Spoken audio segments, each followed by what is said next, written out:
Hoy les hablaré sobre los últimos 30 años de la historia de la arquitectura. Es mucho para cubrir en 18 minutos, es un tema complejo, así que abordaremos solo un lugar complejo, Nueva Jersey. Porque hace 30 años, soy de Jersey, yo tenía 6 años y vivía allí en casa de mis padres, en un pueblo llamado Livingston, y este era mi dormitorio de niño. En la esquina, desde mi dormitorio, estaba el baño que compartía con mi hermana. Y entre mi dormitorio y el baño, había un balcón que daba a la sala de estar. Y ahí todos pasaban el rato viendo la tele. Así que cada vez que iba de mi habitación al baño, todos me veían. Y cada vez que me duchaba y volvía envuelto en una toalla, todos me veían. Y yo era así. Era torpe, inseguro, y lo odiaba. Odiaba ese recorrido, odiaba ese balcón, odiaba esa habitación y odiaba esa casa. Eso es la arquitectura. Esos sentimientos, esas emociones que sentía, ese es el poder de la arquitectura. Porque la arquitectura no se trata de matemáticas ni de división de zonas, sino de esas conexiones viscerales, emocionales, que sentimos en los lugares que ocupamos. Y no es de extrañar que nos sintamos de esa manera, porque, de acuerdo con la Agencia de Protección Ambiental, los estadounidenses pasan el 90% de su tiempo bajo techo. O sea, el 90% del tiempo estamos rodeados de arquitectura. Eso es muchísimo. La arquitectura nos determina en formas que ni siquiera nos damos cuenta. Eso nos hace un poco ingenuos y muy predecibles. Esto significa que, cuando les muestro un edificio como este, sé lo que les evoca. Piensan en poder, estabilidad y democracia. Y sé que lo piensan así por basarse en un edificio construido hace 2500 años por los griegos. Esto es un truco, es un desencadenante que usan los arquitectos para crear una conexión emocional con las formas en que construimos nuestros edificios. Es una conexión emocional predecible. Hemos usado este truco desde hace mucho tiempo. Lo usamos hace 200 años para construir bancos, lo usamos en el siglo XIX para construir museos de arte, y en el siglo XX en Estados Unidos lo usamos para construir casas. Miren esos soldaditos estables, sólidos, frente al mar, alejados de los elementos. Esto es muy útil porque construir cosas es aterrador, es costoso, lleva mucho tiempo y es muy complicado. Las personas que construyen, los urbanizadores y los gobiernos, siempre tienen miedo a la innovación y prefieren usar formas que saben que van a funcionar. Por eso nos encontramos con edificios como este. Es una bonita edificación. Es la Biblioteca Pública de Livingston, que se terminó en 2004 en mi ciudad natal. Y ya saben, tiene una cúpula, tiene esta cosa redonda, columnas, ladrillo rojo, que dejan entrever lo que Livingston trata de comunicar con este edificio. Los niños, los valores de propiedad, la historia. Pero no tiene mucho que ver con una biblioteca de hoy en día. Ese mismo año, en 2004, al otro lado del país, se terminó otra biblioteca que luce así. Está en Seattle. Esta biblioteca muestra cómo usamos los medios de comunicación en la era digital. Es un nuevo tipo de equipamiento público para la ciudad, un lugar para reunirse, leer y compartir. Entonces, ¿cómo es posible que en el mismo año, en el mismo país, dos edificios, ambos denominados bibliotecas, sean tan completamente diferentes? Y la respuesta es que la arquitectura funciona según el principio del péndulo. En un lado está la innovación, los arquitectos que constantemente impulsan nuevas tecnologías, nuevas tipologías, nuevas soluciones para las formas de vida actual. Impulsamos tanto que nos alejamos completamente de la gente. Todos de negro. Esto nos deprime.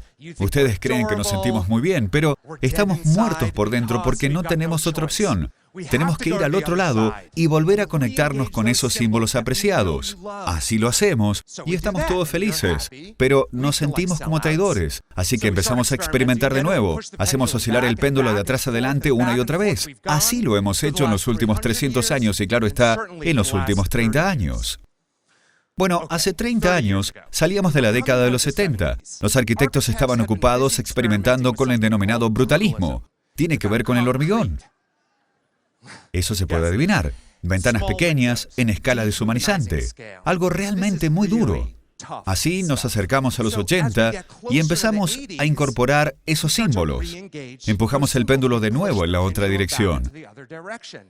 Tomamos esas formas que sabemos que gustan y las actualizamos. Añadimos neón y añadimos pasteles. Y usamos nuevos materiales. Les encanta. No damos abasto.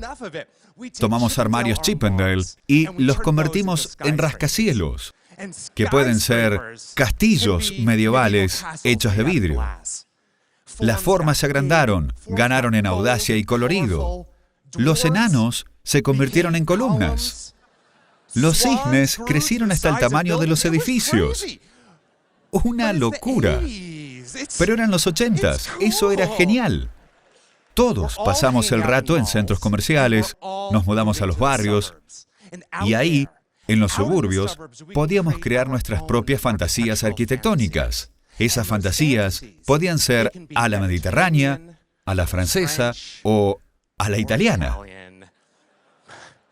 Posiblemente con un sinfín de palitos de pan. Esto es lo que pasa con el posmodernismo. Esto es lo que pasa con los símbolos. Son fáciles, son baratos, porque en vez de crear nuevos espacios, recreamos recuerdos de otros lugares. Yo sé muy bien, y todos ustedes saben que esto no es la Toscana. Esto es Ohio. Los arquitectos se sienten frustrados y empezamos a hacer oscilar el péndulo de nuevo en la otra dirección. En los años 80 y a principios de los 90 empezamos a experimentar con el denominado deconstructivismo.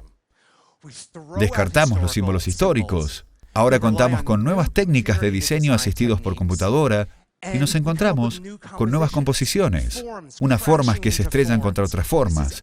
Esto es académico y embriagador y es súper impopular. Uno queda totalmente excluido. Normalmente el péndulo oscilaría de nuevo en dirección opuesta, pero entonces sucedió algo sorprendente. En 1997 se inauguró este edificio. Es el Guggenheim de Bilbao de Frank Gehry. Este edificio cambió fundamentalmente la relación del mundo con la arquitectura. Paul Golderberg dijo que Bilbao fue uno de esos raros momentos cuando críticos, académicos y público en general estuvieron completamente de acuerdo sobre un edificio. El diario New York Times calificó esta construcción de milagrosa. El turismo en Bilbao aumentó en un 2500% cuando terminaron el edificio. Así, de repente, todo el mundo quería uno de esos edificios.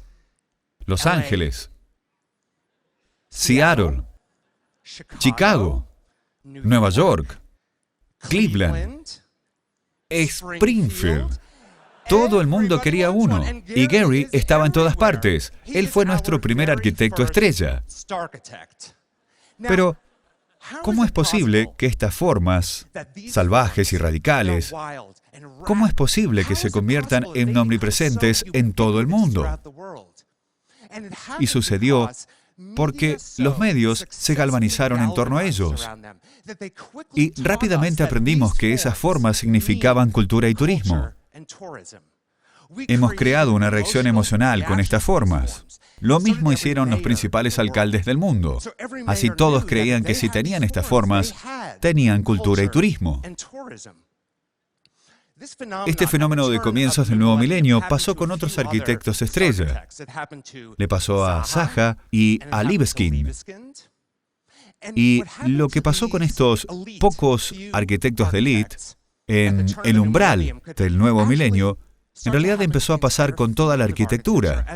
Los medios digitales empezaron a aumentar la velocidad del consumo de información. Piensen, por ejemplo, ¿cómo consumen arquitectura? Hace 1000 años tendrían que haber caminado hasta el próximo pueblo para ver un edificio. El transporte se acelera, pueden tomar un barco, un avión, pueden ser turistas. La tecnología acelera. Se pueden ver en los periódicos, en la tele y al final, todos somos fotógrafos de arquitectura. Y el edificio se transporta más allá de su ubicación física. La arquitectura está en todas partes ahora. Eso significa que la velocidad de las comunicaciones finalmente ha alcanzado la velocidad de la arquitectura. Debido a que la arquitectura se mueve tan rápido, no se precisa mucho tiempo para pensar en un edificio. Se necesita mucho tiempo para construir un edificio, 3 o 4 años. Y en este tiempo, un arquitecto puede diseñar 2, 8 o 100 edificios más, antes de saber si el que diseñó hace 4 años fue un éxito o no. Porque nunca ha habido buena retroalimentación en la arquitectura. Así es como nos encontramos con edificios como este. El brutalismo no fue un movimiento de 2 años, sino de 20 años. Durante 20 años estuvimos construyendo edificios como este porque no teníamos ni idea de cuánto los detestaban. Eso nunca va a volver a suceder. Creo.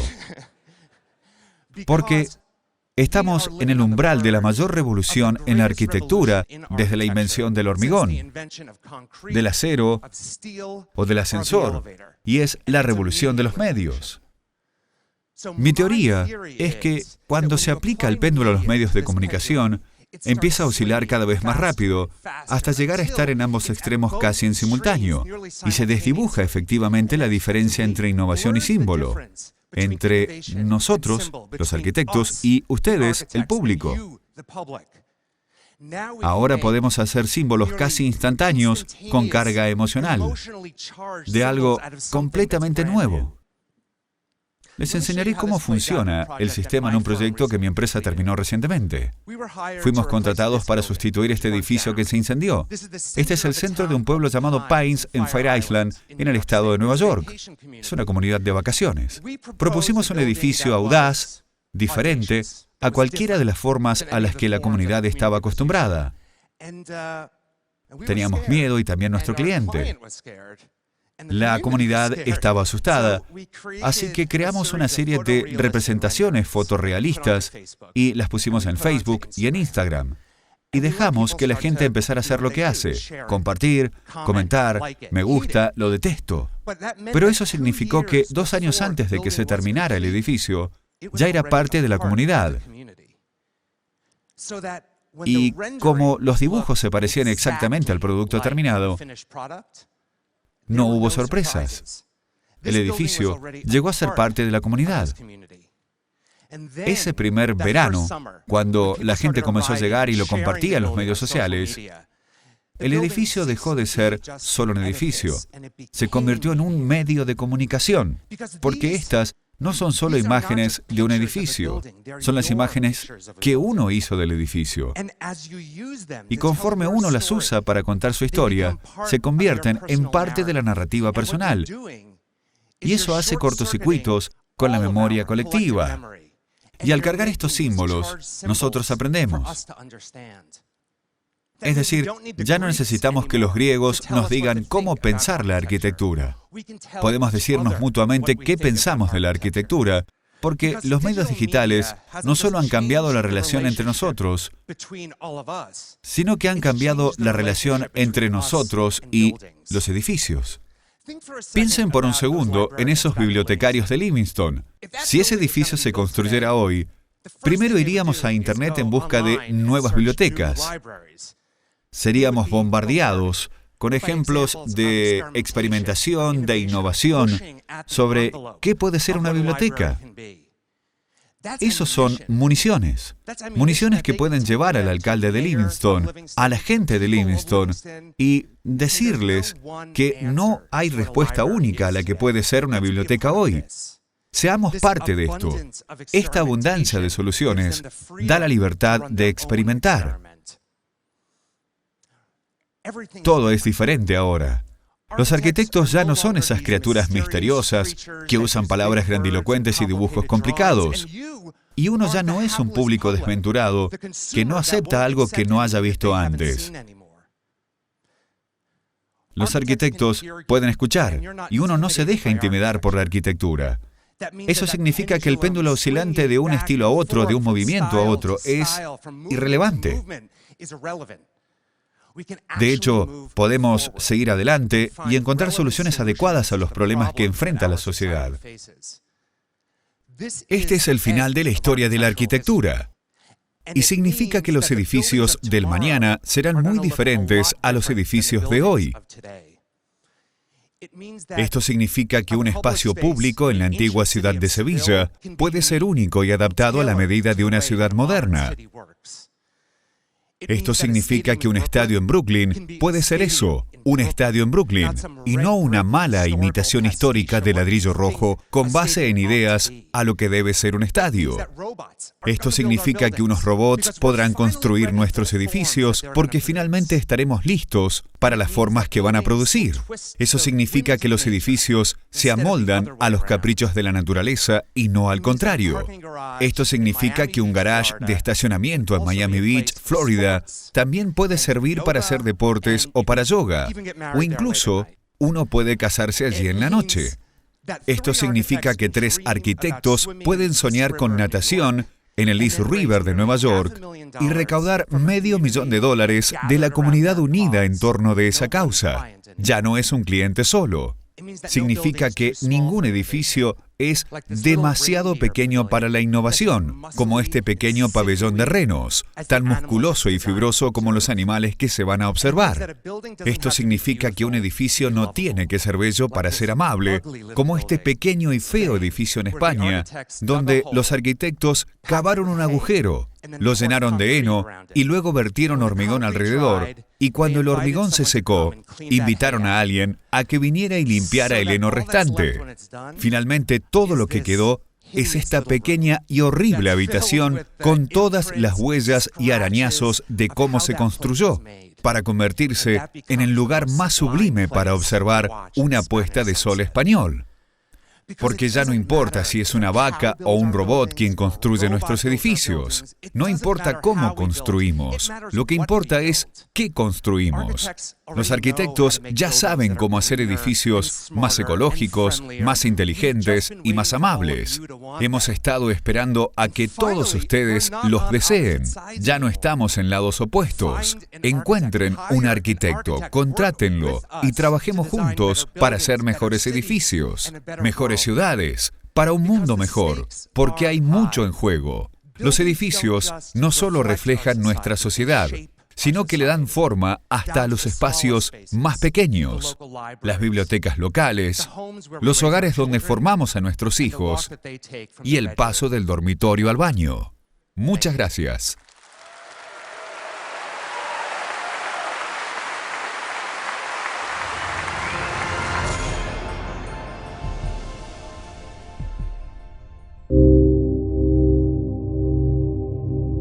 El contraste en la arquitectura de San Luis es como que también tiene edificios de valor histórico, como es la Catedral, el Colegio Nacional, la Escuela Normal de Niñas, el Correo.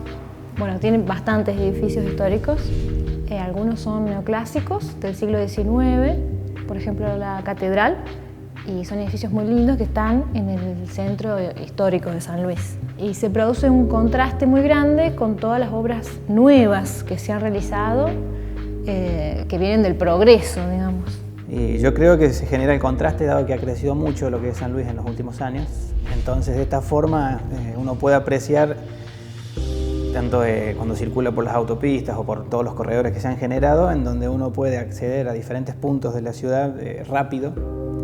Entonces ahí uno puede ver el contraste de algo que antes a lo mejor era concentrado en el centro, ahora se ha expandido para toda la periferia, y de esta forma uno puede notar esa cosa, digamos, entre futuro y presente, digamos, inmediato.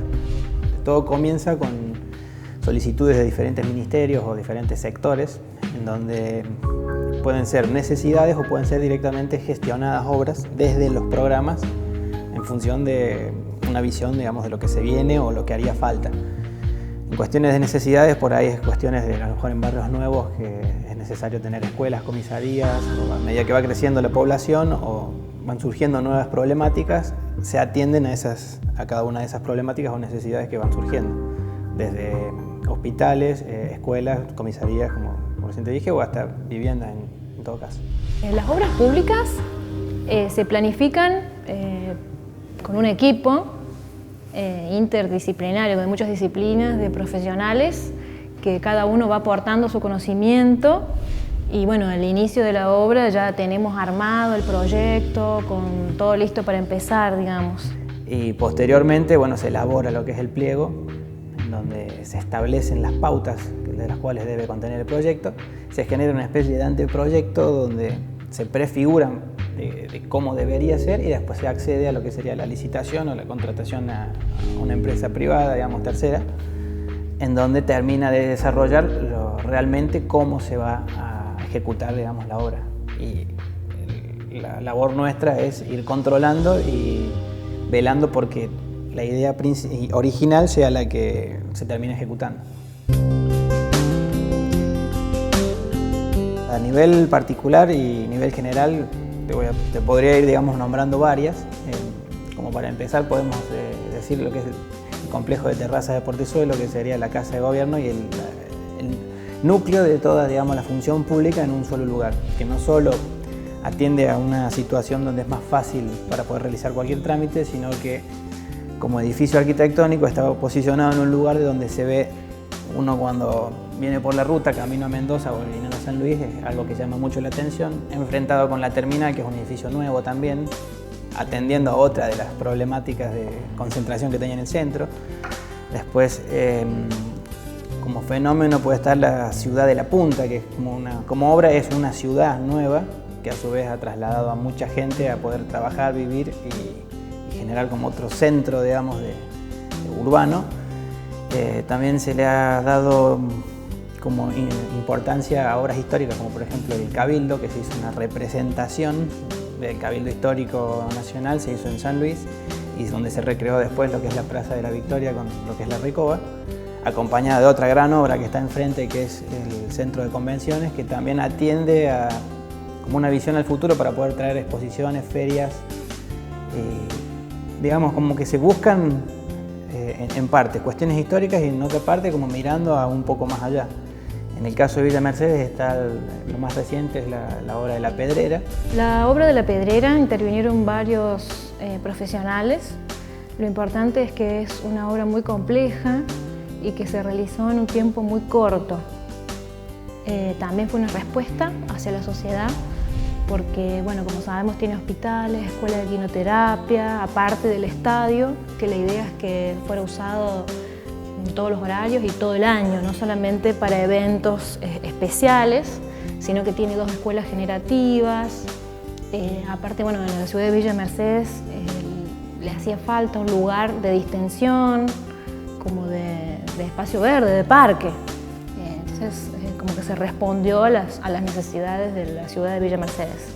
Esa obra también atiende a soluciones hídricas que, digamos, mejoró los desagües de la zona y demás. Entonces son obras como modernas, digamos, como que se vean lindas, pero también tienen mucha importancia a nivel de usos y pensando para el futuro, digamos, que se pueda llegar a utilizar tanto a nivel turístico como, digamos, como de la misma gente que vive ahí.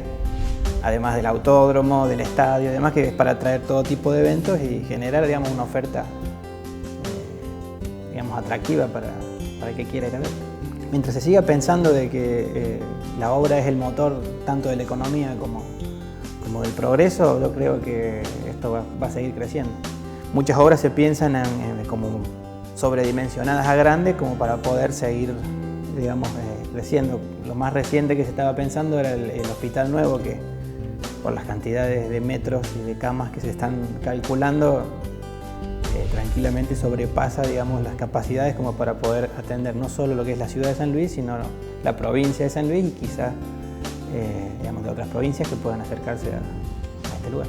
Yo creo que si la arquitectura y las obras públicas siguen creciendo en la provincia, se va a seguir como adelantando en todo lo que es cumplir con todas las problemáticas de la población. Y bueno, va a crecer, San Luis va a crecer mucho si seguimos con este ritmo.